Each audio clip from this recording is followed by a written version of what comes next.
Buenos días y bienvenidos a mundodesconocido.es. El pasado 12 de febrero recibimos una nueva comunicación de los expedicionarios del planeta Humo. Es posible que usted sea la primera vez que oye hablar de los expedicionarios del planeta Humo y no sepa quiénes son.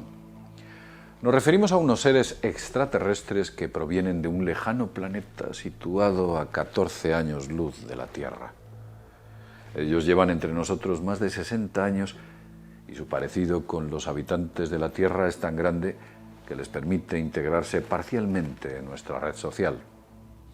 Pero lo mejor que puede hacer si no conoce el caso es revisar el vídeo que va a aparecer por aquí en algún punto donde contamos la historia de estos seres extraterrestres. Sobre todo lo que vamos a contar, lo mejor que se puede hacer en estos casos es cogerlo como un cuentecillo de ciencia ficción o como unos hechos que quizás se produzcan o que quizás no se produzcan. A fin de cuentas, no tenemos pruebas físicas y sólidas de la existencia de estos presuntos expedicionarios del planeta Humo. Las únicas pruebas de las que disponemos son pruebas circunstanciales, pero desde luego nuestro punto de vista es que estos expedicionarios son reales. Centrándonos en la comunicación que se nos ha entregado el pasado día 12 de febrero, aquellos que seguís esta cuestión, como recordáis en el anterior vídeo que subimos, hace meses se nos había informado sobre las fechas en las que se produciría un crash económico mundial. En el anterior comunicado se nos decía que el crash económico mundial sería como fecha límite el 16 de abril del año 2021.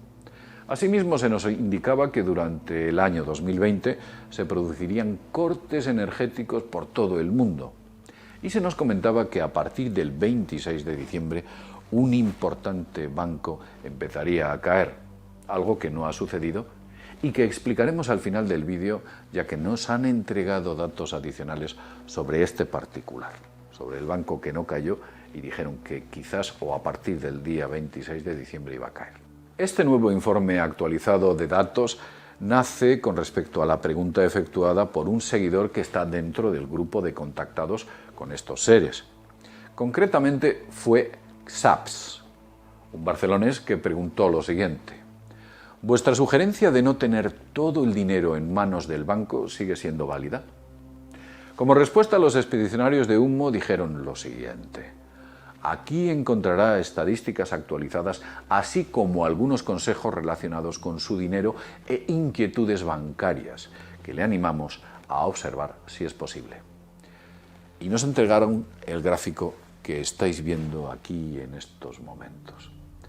Este gráfico ha sido modificado por mí para que se vean mejor los colores y también ha sido traducido para que se entiendan más correctamente. Está formado por una serie de puntos de tendencia que muestran las probabilidades de que ese crash sistémico mundial se produzca. Como se puede ver, la fecha límite está situada aproximadamente entre los meses de marzo o abril del 2021, de tal modo que, como vemos, se ha adelantado con respecto al anterior informe que se nos entrega.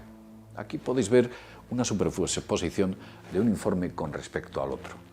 Veis que la fecha final ha sido adelantada, la fecha en la que se producirá ese crash o esa fecha límite. En la parte superior izquierda se explica la metodología utilizada para la obtención de esta gráfica. Se dice que se ha utilizado 51 parámetros independientes y que corresponden a una simulación de un conjunto de 102 actuaciones. Como se puede ver, la simulación más optimista indica que el crash se producirá dentro de 80 semanas.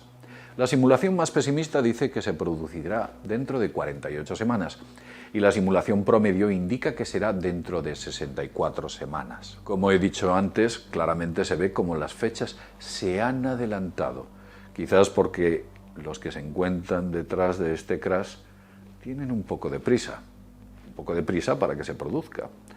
Asimismo, en la parte inferior derecha se nos indica una serie de consejos que debemos seguir y dice lo siguiente: en respuesta a algunas de sus preocupaciones sobre el dinero, no hay garantía de que vayan a recuperar todo el dinero de un banco en el evento de un colapso completo del sistema. independientemente de cuál sea la cantidad. Y dicen más, no tengan más del doble de la cantidad de sus gastos mensuales en un solo banco. Abran cuentas distintas en bancos distintos utilizando la misma regla restrictiva.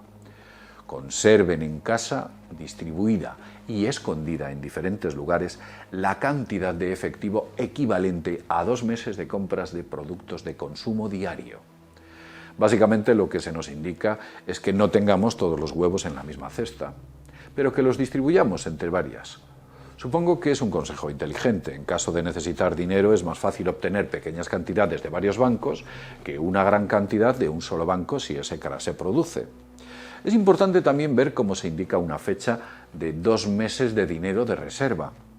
Desconocemos si esos 2 meses hacen referencia a la duración del crash hasta que se empiece a estabilizar la situación o sencillamente hacen referencia a el tiempo en el cual el dinero efectivo será posible utilizarlo. Desconocemos también cuánto va a durar ese crash. Pero intercambiando notas entre algunos miembros que están contactados, hemos llegado o sospechamos que ese crash tendrá una duración situada en un plazo aproximado de entre 2 meses a 1 año como máximo. Pero claro, por supuesto, todo esto es una estimación personal. Sospecho que ni siquiera los expedicionarios de humo son capaces de evaluar la duración del problema. Adicionalmente, dicen lo siguiente: no se demoren en comprar los productos que necesitan pronto, no pidan nuevos préstamos, no paguen por adelantado sus préstamos pendientes.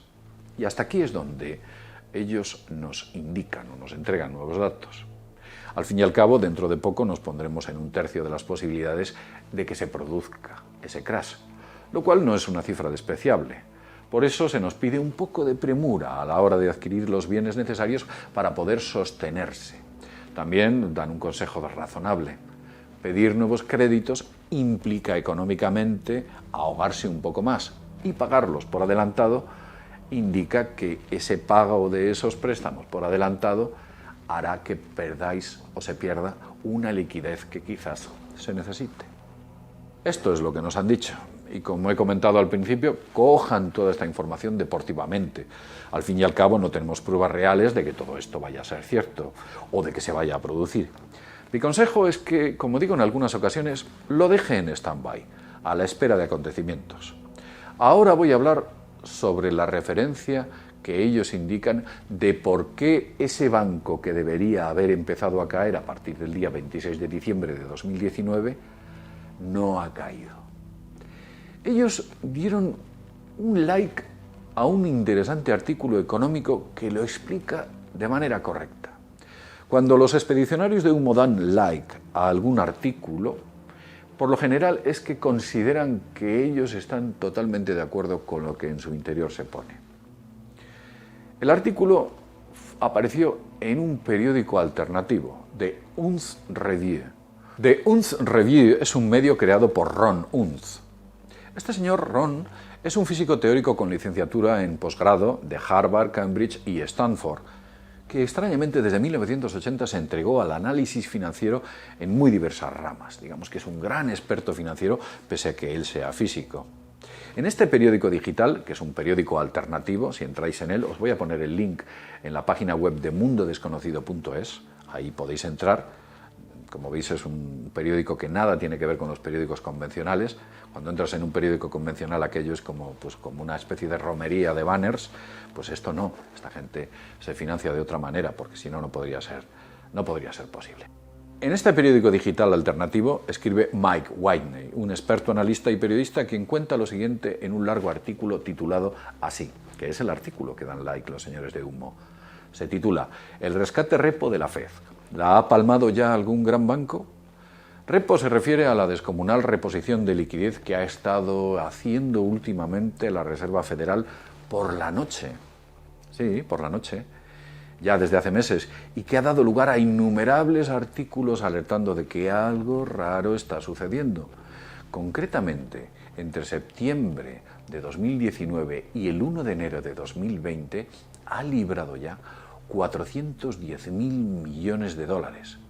Recientemente lo ha hecho con 60.000 millones de dólares. Todo ello para sostener la caída de las bolsas. Digamos que cada vez que la bolsa empieza a bajar o ciertas acciones empiezan a caer, la Reserva Federal empieza a comprar papel y papel y papel para aumentar esas acciones y que no se desplomen. Digamos que está comprando tanto papel que incluso algunas de las entidades financieras que están literalmente quebradas están subiendo sus acciones. ¿Están sosteniendo un colapso que tarde o temprano va a suceder? ¿La recuperación de la crisis es solo un espejismo? Según Mike, de esta tremenda inyección de la Reserva Federal, ni una sola moneda de 10 centavos llega a los trabajadores o a la economía real. Todo el dinero permanece atascado en el sistema financiero, donde se utiliza para maximizar el apalancamiento y distorsionar los precios, así como inflar los activos para que el 1% de los ricos puedan comprarle a las esposas otra chuchería en Tiffany's o poner un amplio jardín en esa atractiva casa que tienen de vacaciones en Martha's Vineyard. También dice el artículo que el 24 de septiembre, cuando comenzó la redada contra el Deutsche Bank, la Reserva Federal inyectó 30.000 millones en préstamos de emergencia días posteriores. Amplió el montante, literalmente para sostener a esta entidad financiera. Una entidad financiera que tiene un importantísimo peso dentro del sistema financiero de los Estados Unidos. Aquí tenéis la respuesta de por qué no ha caído ningún banco el 26 de diciembre ni días posteriores. Porque la Reserva Federal está actuando como el dios Atlas que sostiene en sus hombros el mundo. La gran pregunta es, ¿cuánto tiempo va a tardar Atlas hasta que empiece a perder su fuerza? ¿Cuánto tiempo va a tardar en desplomarse todo? Quizás mucho antes de lo que pensamos. Bien, como siempre digo, tomen todas estas cosas deportivamente, insisto, lo he dicho 1000 veces, como un cuento de ciencia ficción, pues cójalo como ciencia ficción, como algo que puede ocurrir, pues cójalo como algo que puede ocurrir. ¿Lo quiere usted dejar en stand-by? Pues déjelo en stand-by observando los acontecimientos, nada más. Y hasta aquí es donde llego. Espero que el vídeo os haya gustado y espero que estéis informados sobre lo que quizás o quizás no ocurra. Como siempre digo, sin más, desde mundodesconocido.es nos vemos en el próximo videoprograma. Hasta pronto.